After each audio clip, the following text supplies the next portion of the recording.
Hello बेटा। तो last class में मैंने आपको बताया था कि एक पार्टनरशिप डीड होती है, ठीक है। और डीड मैंने आपको बताया था कि डीड नहीं समझेंगे हम, पहले समझेंगे एग्रीमेंट, ठीक है। कि एक एग्रीमेंट होता है, वो ओरल भी हो सकता है और वो रिटन भी हो सकता है, ठीक है। Agreement is compulsory for any business, ठीक है, any partnership form. But oral agreement और रिटन एग्रीमेंट, ऐसा पर्टिकुलर कुछ नहीं कह रखा कि रिटन एग्रीमेंट कंपलसरी है, ओरल एग्रीमेंट है, ऐसा कुछ नहीं है। हम समझेंगे कि agreement is compulsory but not oral, not written agreement, ठीक है। यहाँ पर जो रिटन एग्रीमेंट होता है उसी को कहेंगे हम पार्टनरशिप डीड। जो रिटन एग्रीमेंट होगा उसको कहेंगे हम पार्टनरशिप डीड। अब पार्टनरशिप डीड की ज़रूरत क्यों पड़ती है, मैंने आपको बताया था कि बेटा जब पार्टनर्स हैं, देखो सिंपली जो पर्सन होते हैं उनको कहेंगे पार्टनर्स, ठीक है। और जब ये बहुत सारे पार्टनर्स मिल जाते हैं तो वो बन जाती है पार्टनरशिप फर्म, ठीक है। क्या बन जाती है? Partnership firm. अब इनके बीच में कुछ मिसअंडरस्टैंडिंग ना हो, ठीक है, कोई डिस्प्यूट ना हो, उसको रोकने के लिए बनाते हैं हम पार्टनरशिप डीड, ठीक है। इसमें बहुत सारी चीज़ें मेंशन होती हैं और हम इसको कह सकते हैं आर्टिकल ऑफ पार्टनरशिप। इसको ये भी कहा जा सकता है पार्टनरशिप डीड को आर्टिकल ऑफ पार्टनरशिप, ठीक है। अब इसमें क्या क्या चीज़ें होंगी, इस डीड में क्या क्या चीज़ें मेंशन होती हैं। सबसे पहली तो हम कह सकते हैं कि जो भी हमारी पार्टनरशिप फर्म है, जो भी हमारी फर्म है उसका नेम क्या रहेगा, ठीक है, उसका एड्रेस क्या रहेगा, ये चीज़ें भी डीड में मेंशन होती हैं, ठीक है। उसके बाद इसमें जो पार्टनर्स हैं उनका भी नेम और उनके प्रॉपर एड्रेस जो भी है उनका, वो भी इसमें मेंशन रहता है। और जो बिज़नेस है, जो हमने बिज़नेस शुरू किया है, जो भी हमारी पार्टनरशिप है वो किस टाइप की है, उसका नेचर और उसका टाइप भी पता रहेगा, हमें इसमें मेंशन होता है।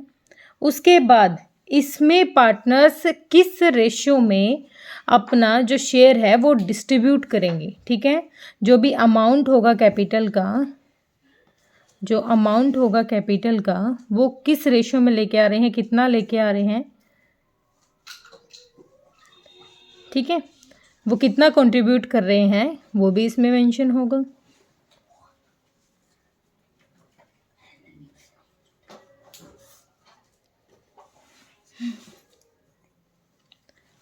ये कह रहा है अमाउंट ऑफ कैपिटल, मतलब जितना पैसा एक पार्टनर लेके आ रहा है to be contributed by each partner, वो भी सारी चीज़ें मेंशन होगी, ठीक है। उसके बाद हम देखेंगे इसकी नेक्स्ट लाइन कि जो कैपिटल इन्वेस्ट की है उस पर कितना उसको इंटरेस्ट मिलेगा, कितने %। ये सारी की सारी चीज़ें पहले ही डीड में मेंशन की जाती हैं, ठीक है।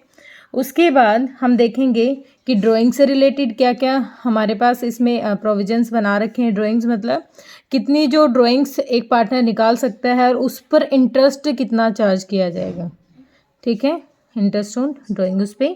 ऐसे बहुत सारे प्रोविजंस होते हैं जो डीड में रिटन होते हैं। जैसे मैं अगर कहूँ इसमें सैलरी कह सकते हैं कि किस पार्टनर को सैलरी मिलेगी, किसको नहीं मिलेगी, या फिर उनका प्रॉफिट शेयरिंग रेशो क्या होगा, ठीक है। उनका जो प्रॉफिट शेयरिंग रेशो होगा वो क्या रहेगा, PSR। यहाँ पर हम कह सकते हैं उनका PSR, मतलब जैसे जब प्रॉफिट होता है तो वो प्रॉफिट किस रेशो में डिस्ट्रीब्यूट किया जाएगा, ठीक है। जो प्रॉफिट होगा, प्रॉफिट मिलेगा, वो उनको किस रेशो में मिलेगा, ठीक है। उसके बाद बहुत सारी चीज़ें होंगी, जैसे मैं कहूँ कि उसमें जो चेक होगा बैंक का नाम होगा, या फिर चेक पे साइन किसके होंगे, अगर डिस्प्यूट हो गया तो उसकी सेटलमेंट कैसे होगी। तो ऐसे बहुत सारी चीज़ें हैं जो डीड में मेंशन होती हैं। मोटी मोटी सी चीज़ें मैंने आपको बता दी है यहाँ पर कि ये मेन सी चीज़ें हैं। अब बात कर लेते हैं एब्सेंस। अब बात कर लेते हैं हम एब्सेंस ऑफ पार्टनरशिप डीड, कि जब पार्टनरशिप डीड नहीं है और कोई डिस्प्यूट हो जाता है तो हमें हमारे साथ चीज़ें किस तरीके से डिस्ट्रीब्यूट होंगी। सबसे पहले अगर मैं बात करूँ पीएसआर की, प्रॉफिट शेयरिंग रेशो, जो पहले प्रॉफिट शेयरिंग रेशो होगा वो क्या होगा। तो जब हमें मेंशन किया नहीं दे रखा, जब कुछ मेंशन नहीं कर रखा है और हमारे पास डीड नहीं है, तो हम ज़्यादा कुछ नहीं सोचेंगे, ठीक है। जो भी प्रॉफिट शेयरिंग रेशो होगा उसको कैसे डिवाइड करेंगे, इक्वली सभी पार्टनर्स में एक जैसा बांट देंगे जो भी हमें प्रॉफिट मिलेगा। उसके बाद है हमारा इंटरेस्ट ऑन कैपिटल,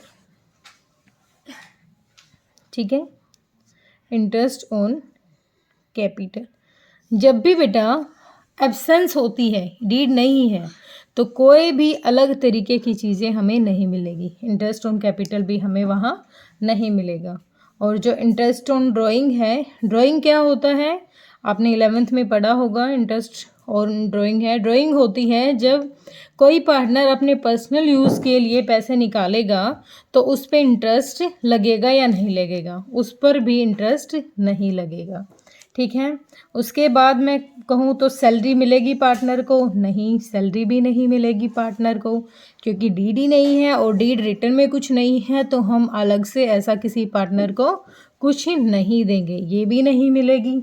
उसके बाद मैं कहूँ interest on loan, interest on loan का मतलब होता है बेटा किसी पार्टनर ने फर्म को पैसा दे रखा है और वो भी लोन की फॉर्म में, ठीक है, तो उस पार्टनर को अगर मेंशन डीड है भी नहीं तो भी 6% पर एनम उसको लोन पर इंटरेस्ट मिलेगा, ठीक है।